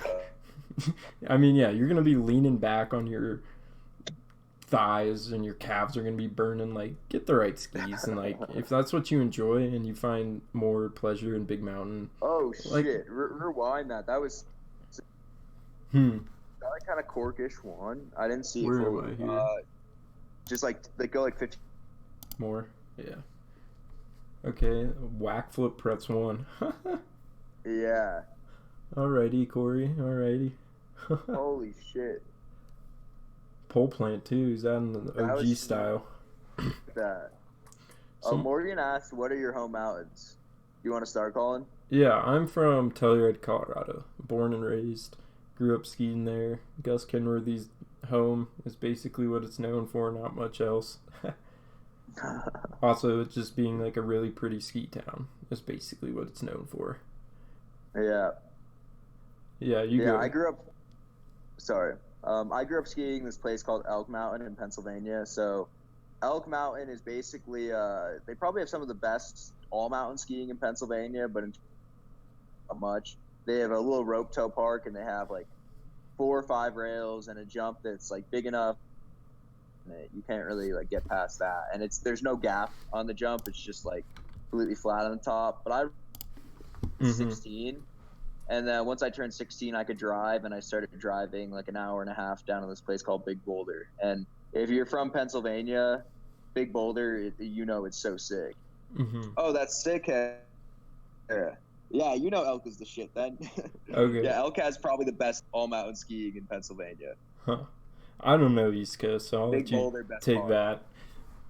But someone asked, Owen 3P skis knows Telluride. That airport is fucked. Yes. I don't know if you know this, Corey, but our airport is the highest elevated airport in North America, I think. And also the end of a runway goes off like a 4,000-foot cliff. Holy shit, that's sick. Wait, I just nope, not 4,000 feet. That's way too big. But like a big cliff. Just a big ass cliff, yeah. Yeah, so. Yeah, Big Boulder is so sick. But someone asked. Big Boulder, the way I would describe the mountain is it's really small, right? So like vertical, not a big mountain by any stretch of the imagination. Similar to like probably, but the park is completely filled with features, and most trails have features on them. So the thing about Big Boulder is that since it's so small, you pretty much know everyone there. Like it's kind of a big family. And events like May Day, which is this event that they have every May where they open up for one more day and they set up features, and it's just be on the mountain basically with all your friends because it's so small that you know everyone. I love Big Boulder. Mm-hmm. Yeah, that's definitely a benefit of like a rope tow or small mountain. Yeah. Someone asked me though, Meme Cork, do you regret posting the female skiing meme, or were you happy with the conversation it brewed? Yeah, I'm gonna comment on it. So, I love some edgy memes, right? You've seen it. That's why my page has gotten as big as it did. And honestly, all I have to say about the memes I post is when I post a meme, it's basically me just saying something or putting an idea out there that a lot of people think about, right? So people give me shit for these memes, but if I were to show you my engagement on a girl skiing meme or like a certain type of meme, like the engagement's pretty high. So all I'm really doing is putting the idea out there that people usually don't talk about because it's an awkward conversation to have, right? So, but what I also try to do when I post a meme like that is I try to spark a conversation to help solve an issue that's at hand, right? So yeah. So when I put up that whole female skiing meme with Steve made it. I posted it, right? And then it went good for like a day, and then I didn't even know who Sierra Quit was, right? But I got this whole like novel basically in my DMs, basically calling me out, right? So we had this conversation. She ended up being kind of shady in the way she went about it. So I wasn't initially planning on like talking back to her about what happened. I was just like, okay, I'll take it down. I'll be respectful about it, right? And then she kept going with it, right? After I took it down, I was like, I'm sorry this offended you. I'm just going to take it down. I don't want any problems with you anymore. And so I take it down, and I'm like, this is the end of that. And I wake up the next morning, and she's put this whole post on social media basically calling me and Steve terrible people, all this shit, right? So I'm like, okay, you're not going to slander my reputation over a barely harmless meme, right? So I'm not going to explain basically what I said, but if you want to see what I said, it's under clapbacks on my Instagram. But I wrote this whole thing to her. I basically called her out for her shadiness, and what ended up happening is she blocked me. She refused to even acknowledge my name anymore. She didn't want anything to do with what I had said because she was like, whoa, this kid actually can clap back. I'm backing out, So, and then what happened was Steve got involved in it because she found out Steve posted the meme. And it went from Meme Cork versus Sierra to Steve versus Sierra, right? So she's going off at Steve. She has a live video. She's slandering his name more. She's calling him like racist, bigot. I don't even know how you get racist out of it. And so Steve ended up having like a great conversation on a live video with Maddie Jones. For all of you that don't know her, she's a dope female skier. And she's been doing a lot as of late to promote female skiing. She even runs like, I believe, shout out to Hey Mommy Skiing, but I believe she runs that page. And it's basically just like a ski repost page, but it's strictly for female skiing. and I actually quite enjoy it because it's kind of a sick page in concept. But they had this super long and intellectual conversation about girls skiing, girls pay, equal pay, all this sorts of stuff, right? And I think out of that, it did so much for the ski community because so many people saw it and so many people developed new opinions that they didn't think about before. And I definitely think that ultimately what me and Steve were able to accomplish through the meme made the industry better, if that makes sense. Because we opened the door. The topic and it like really, got people talking. Like, should girls as guy skiers? Should skill be directly correlated with the amount of money they get paid? Competition results, they both get paid equally as long as they're in first, second, third, or should it be the markability of their skiing? But we're next podcast, or maybe the podcast after that. Mm-hmm. Yeah. Max Bailey says, however, it was shitty to see so many immature comments and blatant attacks towards Sierra and female skiers. So my whole perspective on that was I saw people being completely toxic to her, and even though I didn't agree with what she was doing and how she was portraying the situation for her benefit, I did by no means condone the hateful slang that people were putting towards her. I said multiple times on my story, on the post, like, you can't be doing this, guys. Like, I know you disagree with her, but that doesn't mean you can call her names. That doesn't mean you can be attacking her, right? Yeah. So basically, I tried to put the spotlight on those people and make an example of them to show that it wasn't okay to do that, which I ultimately think helped a little bit. Obviously, people are always going to do what people are going to do because I can't control everybody, but I definitely made it clear, at least in my opinion, that that wasn't a thing that should be done, you know? And dude, but sorry, it's kind of like slightly off topic, but how she went about it is, didn't she kind of claim you guys were promoting violence against women? Yeah, basically. She said. But the thing is that meme has been passed around and rehashed many times throughout different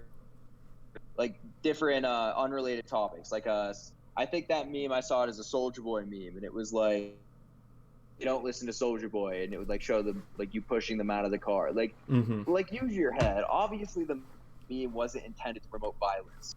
Like, no one went into that meme with that intention. Like, yeah, I mean, I think Steve did some digging and found where he found the meme from, and he said it was basically like, I don't quite remember what it was, but it was like some scene from like a movie or something, and he found it in like something related to Justin Bieber or something. Like, it wasn't an actual girl getting pushed out of a car. Yeah. Like and it wasn't even. I don't think many people actually out of it. It wasn't a campaign to push women out of cars, and I feel like once you try to make that the argument, it's been the validity of their argument, which is that you shouldn't be making fun of girls skiing, which I think, although I don't agree with it, I think that's a valid argument. I think that the meme should be taken down because it promotes violence. That just doesn't hold any real weight, because obviously the intention of it was not that. Yeah, but my main issue wasn't even that. It was that she was trying to take a situation that was not very significant at all, and she was trying to turn it into something to benefit her own image. You know, she was trying to like use it as a way for her to be the savior of women and be the savior of this and that, and she turned it into such a more like worse image than it needed to be, because we weren't doing very much bad. Like, I always said, like, if she went onto a real edgy meme page, like, she would have an aneurysm at what they post compared to what I do. I've had one meme ever get taken down, and that was the Cal Carson KKK hat meme. I've never been Dude, very. What was Cal thinking? What? I don't understand that at all. I saw him wearing that at the mountain one day, and I was like, what is Cal? Like, you're such a good skier, but why the KKK hat?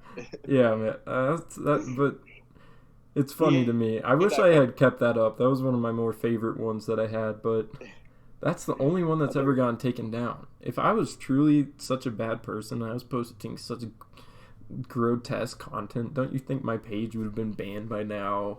I would. Yeah. Like, I mean, obviously I'm in the guidelines of Instagram, and they're pretty strict on what they allow, so I think I'm doing all right. Yeah. But Yeah, I like, think most of your memes are pretty harmless. They're mhm. just like poking fun at certain issues, certain topics.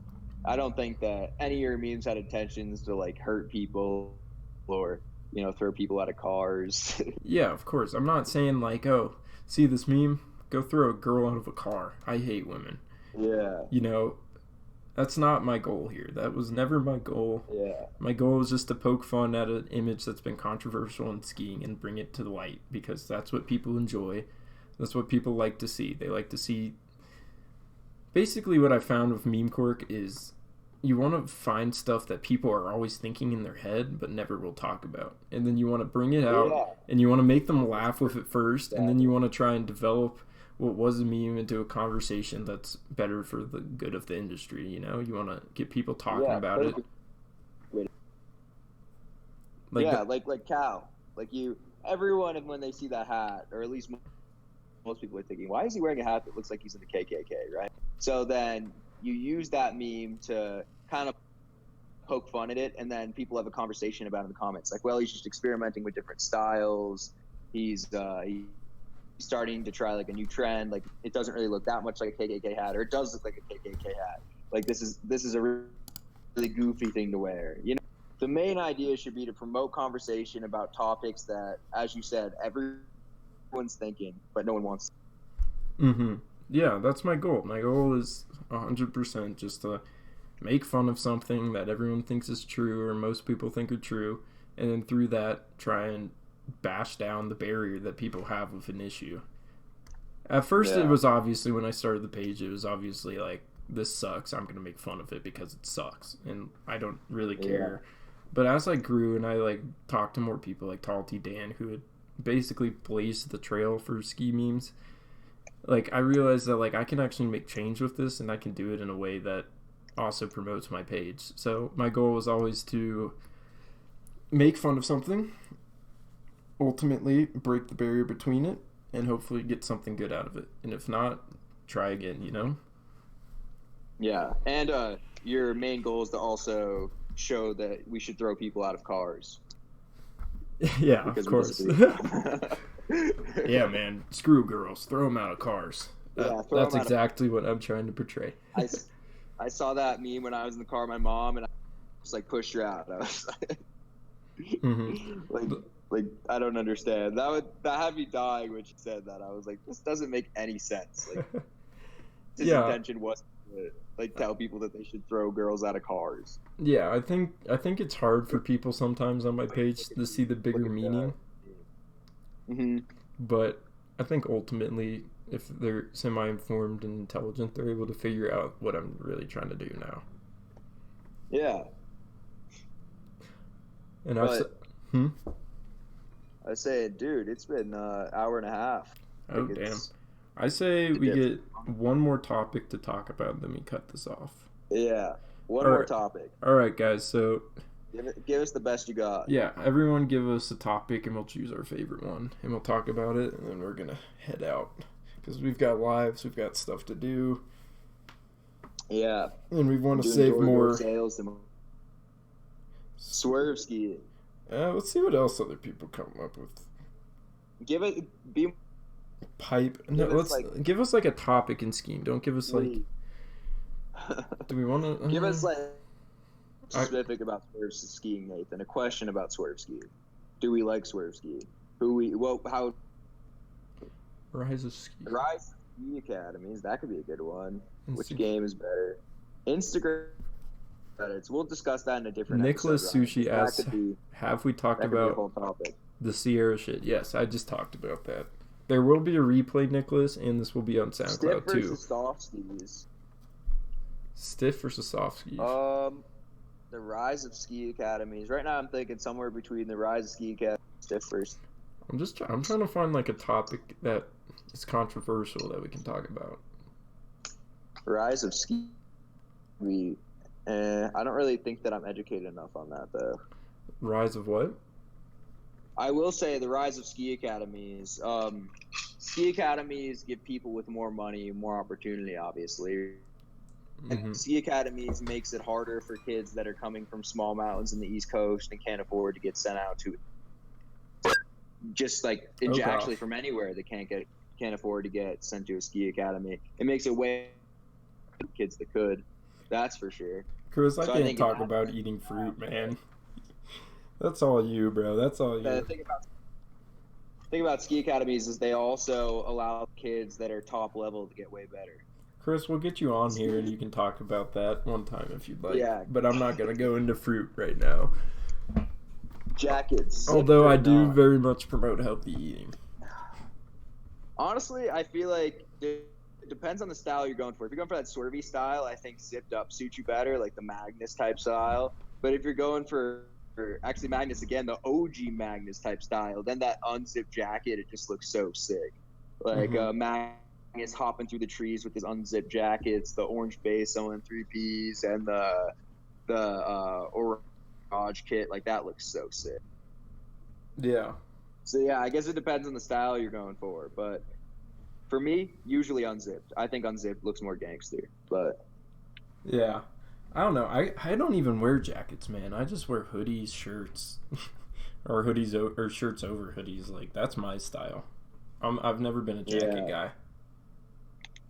I got on the jacket game this year because I don't know. I used to not wear jackets, and then I realized being cold as fuck kind of sucks. Well, I'll obviously bust out a jacket if it's like snowing or it's like below 20, but normally just usually hoodie. Yeah. The question is track pants. Do you rock track pants? Track pants? I'm wearing track pants right now, actually. Do you rock them skiing? I don't rock them skiing, though. I just wear my bibs. I love my bibs. Yeah. I don't know. I've got a few days on track pants this season. I thought they were pretty nice. Like, people hate on when you're wearing track pants. It's pretty, like, comfortable. Mm-hmm. And usually I don't have a problem with them getting wet and then anything like that. Like, I find that usually they're just as waterproof as I need. Yeah. What do you think needs to happen for new schoolers to have a big comeback and have new members, old members become active again? I feel like new schoolers dropping off, it's a little bit exaggerated how much people talk about new schoolers like it's completely fallen off. Like, I still think new schoolers is a lot. I mean, if you look at most edits on new schoolers, like, they'll still receive 100 upvotes, similar to what we saw 2-3 years ago. Now, I will say it's definitely gone down. Like, you don't see any of those, like, big 500, 1,000 upvote edits like we saw in, like, the Jay Carney era.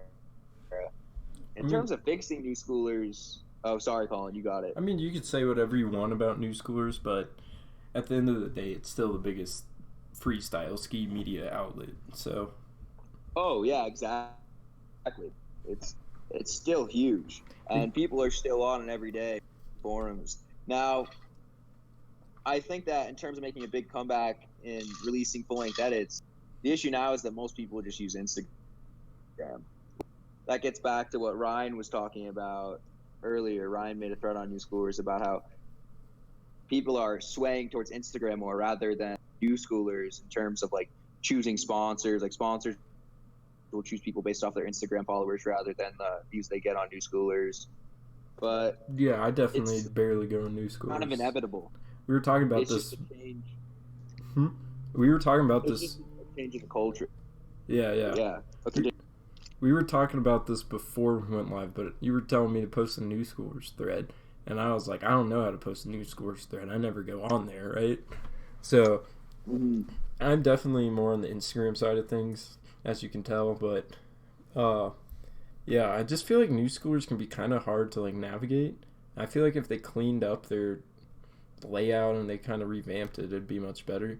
But then you also had like, what was it? It was like the Slush app, Slap, I think. They tried Slap. It doesn't exist anymore though. Yeah, they basically tried to make like an Instagram for skiing, but their layout wasn't there. It wasn't like too. I mean, props to them for doing that. I think it's definitely a great idea, but you just have to do it completely right, or it's gonna fall off because it's such a small community. If you don't get everyone interested right away in it, it's gonna be hard for it to maintain its level. You know. I think that and New Schoolers as a website is that it's harder for people who aren't skiers or people who are just getting transition into watching the content that those apps are releasing, rather than Instagram, where it's like, hey, like if you don't ski, maybe you have a friend that skis and you see their content, and from there you like could kind of go to the ski industry. You see like the skiers that they follow and the ski companies they follow. So it's easier for someone just getting into skiing to learn more about skiing on Instagram rather than new schoolers, which is kind of like underground, harder to navigate. Yeah, I feel like Instagram makes more sense for people who are just kind of into skiing. Mm-hmm. I mean, but it's also the biggest platform for people. Yeah. And now with like things like IGTV and stuff like that, it's becoming more dominant in the ski community. Yeah. Because you can actually post full length edits. I think New Schoolers has a place for sure. No, it definitely still has a place. Yeah, because it's still like a place that people post full movies or full length edits. I mean, IGTV, people usually post it on there. They get better reach by posting it on New Schoolers and reaching like 100 upvotes and being on the front page. Yeah, I mean, Max Tons Bailey. of people watch that edit and comment. Max brings up a good point. He says, "Yeah, it's big, but no community vibe and less discussion, just tags and mentions and shit." And that's very true. Like when you go on New Schoolers, it's 100% skiing. It's for skiers by skiers. It's not any other Instagram bullshit.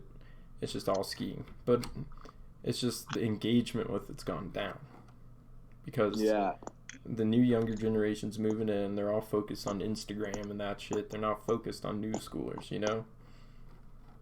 And back to what we were saying, edits and how like they got rid of them for like the Instagram based marketing. I feel if you watch an edit on there and you really like it, it has a bigger impact on you than if you just watch a little Instagram. Oh, that was sick. Like if you watch a full length edit, like if you watch the Vishnu movie and you get with it and you like put all your attention into it, like the connection that you have with that movie is more valuable than the connection you have with a 3-second long Instagram clip of someone doing a dub backflip. Well, it's just New Schoolers is more skiing, less engagement. Instagram's more engagement, less skiing oriented, right? So it's just... Wait, say that again? Okay, so New Schoolers is more ski oriented but less engagement oriented. Instagram's more engagement oriented but less ski oriented, if that makes sense. Yeah, but I would say that the type of engagement that you get with content, like the views you get on New Schoolers, they're usually more impactful than the views that you get on Instagram. Like you could have an Instagram video with 100,000 views, but a lot of times that Instagram video with 100,000 views isn't going to have as much influence as the 10-minute long full-length movie that, I don't know, like the Finnish Kids 4A released, where it's the people that watch that are like, holy shit, like so much work was put into this. Like I have so much respect for these skiers. Like this was like one of the most entertaining things I ever watched. Like I'm going to remember this movie forever. I agree with that. Yeah, so I think that they both have their own purpose. And views, they don't tell you the whole story, because someone's scrolling past something and watching it for 2 seconds on Instagram, I'm pretty sure that counts as a view. Right? So I'm not sure. Let me Google that real quick. But my point is, not all views equally. SD versus HD. Depends on the skier. I guess you have to have the vibe fit with whatever film style you use. My favorite thing is HVX, which is like kind of the in-between of both, what Owen Dahlberg uses to film. I mean, it depends what you're into. Marketing today is about layering both. Yeah, good point. And yeah, Max, HD, perfect example of a company that did SD well. Yeah, I mean, I say you just put your content on New Schoolers and you put a different type of content on Instagram, which is oriented towards either platform. Yeah. Like, you put something that works for Instagram on Instagram, you put something like a full-length part on New Schoolers. You don't put a full-length part on Instagram. Because people are on Instagram to check everything that's going on. They're not there just for you. But when you go to New Schoolers, you're there to see like a season edit that your homie dropped or something. Yeah, that's true. So, like, they're on New Schoolers, you're more focused in on the skiing. On Instagram, you're focused, but you're not fully there. Yeah. Nicholas, you have a point. But as I said before, not all views are created. Someone looking at a video for 10 seconds and thinking, oh, that's cool, I don't really ski, blah, blah, blah. I don't know, let's say they see like a video of some dude crashing on a triple backflip and then hitting his face.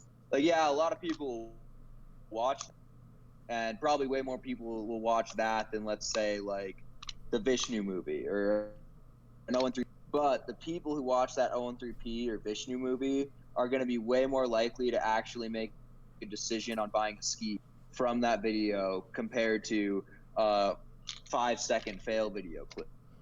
Yeah, right? but I would say if we're going off sponsor engagement, I would say that if obviously you're going to have higher numbers on Instagram, and the higher your numbers are on like a more populated platform, the more a sponsor is going to value that. Then like if you have like 5,000 views on Instagram, let's say it's hypothetically the same edit. You have 5,000 views on Instagram on it, and you have 200 on New Schoolers. The sponsor is going to value the Instagram one more, unless they're a super ski oriented company that understands New Schoolers, you know? Well, yeah, I feel like it's up to the company that both are valuable. And as 0-3P said, you need to have both there. You need to have Instagram videos reach a lot of people. They're more mainstream. They get people that are just getting into skiing, attracted to skiing. Have those videos that get released on New Schoolers and satisfy the deep community, the core community. People that really have a passion for skiing and are going to consistently buy skis every year. Mm-hmm. Yeah, I think 0-3P sums it up pretty well, though. IG is about maintaining a day-to-day basis of impression. Edits are about planting a brand flag. They complement each other, but both serve their own purpose. So we can go on forever about Instagram and New Schoolers, but I think that's probably the best way to sum it up. Yeah. Because they have their own purposes. They both promote different types of things, you know? Instagram's more consistent. New Schoolers, you might go on there to drop the occasional edit, you know? Yeah. Instagram is about maintaining a day-to-day impression base. Better for bringing in more people. It's better for bringing in people that are not super in. And then edits are better at like creating a brand image. Mm-hmm. Yeah. Nathan asks, is this going to be a replay? Yes. We're going to have it saved on Instagram or YouTube for the visual, and then we're going to put an audio version on SoundCloud, hopefully, where you can listen back with your phone off or whatever. Yeah, this should be the first of a bunch of podcasts that we'll release, and in the future, guests on almost every time. So some of the guests we're looking at having on are Josh Christensen.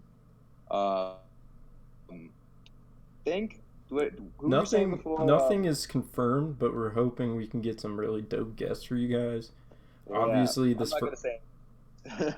I mean, obviously, this first podcast was ironing out the kinks. So in the future, it's gonna get a lot better. We're gonna have a lot more dope guests on here. We decided we'd do the first one with just us, but we're hoping to get some dope guests, personalities, companies, owner, like whatever you guys want on here, basically. Like Nicholas. So I think it's just hard to get people to leave IG to go watch an NS edit via link in the bio. That's so true. And another thing that people don't consider is when you post something on Instagram and you have link in the bio on, gets the post less engagement because Instagram doesn't want to promote posts that link to other sites. If you post like a teaser video, like for example, when I post teaser videos on Squid, I'll notice they'll maybe get a quarter of the views that videos get of like the same caliber when they have like no link in the bio. Mm-hmm. I mean, we're digressing back to where we were, but if you get Henrik on here, I will lose my shit. I actually asked him. He didn't respond. He just ODR'd my request, so I don't know if that's going to happen, but I mean, I would love that to happen. I don't know if he stands behind the message of my page, but I mean, if you guys want it, go talk to him about it. Go send him a DM. Go Because I'm definitely trying to have Henrik on here. It didn't look like he was trying to be on here, but I mean, I'm down for it. You know, I'm down for just about anyone. I'm like, it's always been one of my goals to have like a sort of talk show where I could just rattle off, talk to some dope people about different topics. Like, for me, that's always been like a super dope concept. And now it's obviously not similar to Joe Rogan, but for skiing. Yeah, it's obviously not the biggest platform that we have. Like, but we're trying to get it started. We're trying to kick it off. We're trying to iron out the kinks.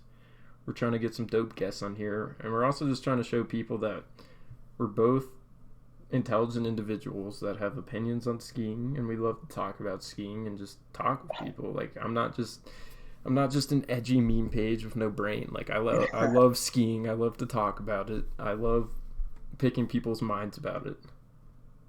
You know? Robin, Steve on here soon. Like, high chance. Because Steve was considering coming on this one, but just didn't end up working out right. So, yes. Yeah, I could definitely see Steve coming on here in the future. And Killa, yeah. When I post teasers for edits, I usually try to avoid the words link in the bio. I'll say, like, check it out or peep it, and I'll usually, like, misspell it so that way it doesn't have the word check it out because those words are flat. And I do notice that I get higher engagement using that. We could even... Oh, yeah, LJ would be really dope. LJ talks a lot. He'd be a really good person to have on.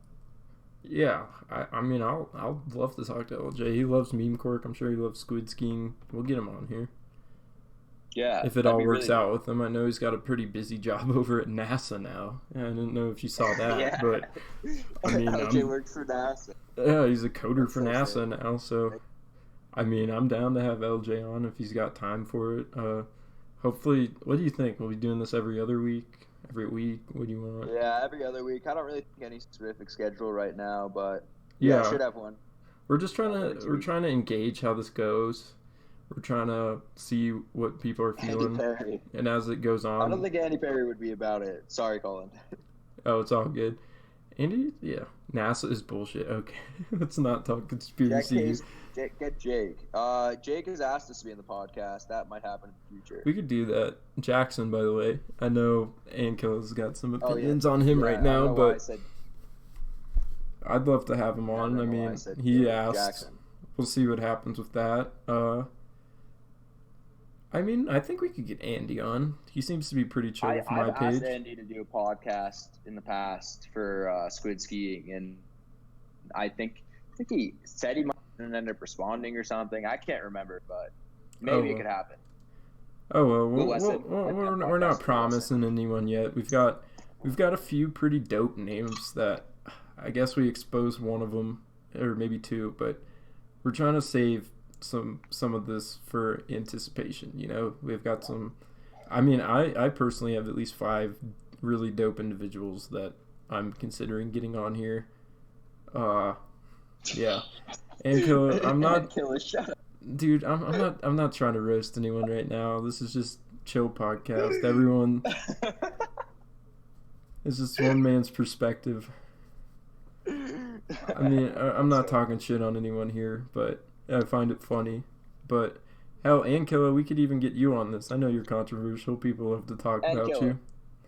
I'd be happy to bring you talk about your views on eating fruits and vegetables. I don't think all your views are super outrageous, but I think the way you promote them is ridiculous. I still think that we could bring you on the podcast and you could say some interesting things. Yeah, I mean, obviously, if we were to bring you on, I'm not trying to have like lots of beef. I'm trying to keep this pretty positive, if that makes sense. Yeah, we're trying to find middle ground, not push each other away further. Yeah, I'm not trying to attack you. I don't want anyone to attack us. No. Anko is definitely that guess that we're gonna have to like, work on a little bit here. But I mean, I'm down. It's definitely would be the most controversial. Yeah, I mean, I'm down. We're gonna have to work on him a little bit, but. And Killer goes, bro, I'm a vegan, no beef. All right. Anyway, let's wrap this up. We're kind of digressing a little bit. Anyway, whoa. I think that the first one turned out well, though, Colin. I think we did a good job. Yeah, I'm pretty stoked on how it's going. Obviously, guys, we're going to iron out the kinks more and get this more figured out for you. We've already learned a bunch doing this, or at least I have, on how it should be formatted. Obviously, good first podcast, I think, and we're gonna Yeah, I keep think it it going. turned out really well. We're gonna find a guest for the next one, I believe, and we're gonna go from there. So. Leo, if you ever need a mediocre skier, you're just starting to find a crew.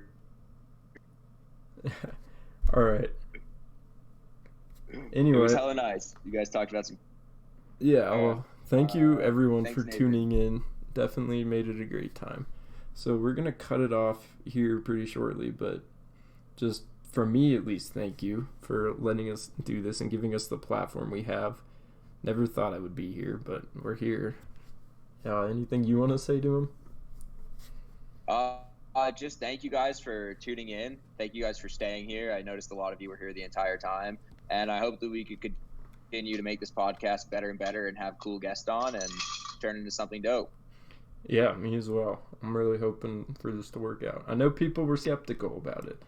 I definitely heard that. If That's understandable. If you're skeptical about it, just remember, everyone, I can always go back to roasting you, but I'm trying to do something cool for the community here, so just keep your eyes peeled. Nicholas, in terms of a schedule, not right now, but I'm thinking in about a week and a half or 2 weeks we should have another episode released. So. Yeah, I definitely am going to be busy a little bit next week, but I'm down. Also, we just need to organize guests coming on here, because I'm trying to get someone dope to kick things off with. Killa, I see where you're coming from, but I also completely disagree. We're going to end with that. And Killa's skeptical of NASA. All right, guys. Thank you for tuning in. This has been the first episode of Squid Cork, the podcast. We're going to be having a replay saved here on the YouTube channel of the visual, and then also we're going to have a replay of the audio saved on SoundCloud. So be sure to follow Bead Cork on Instagram and Squid Skiing on Instagram, and we'll catch you guys in the next one. Peace. Peace.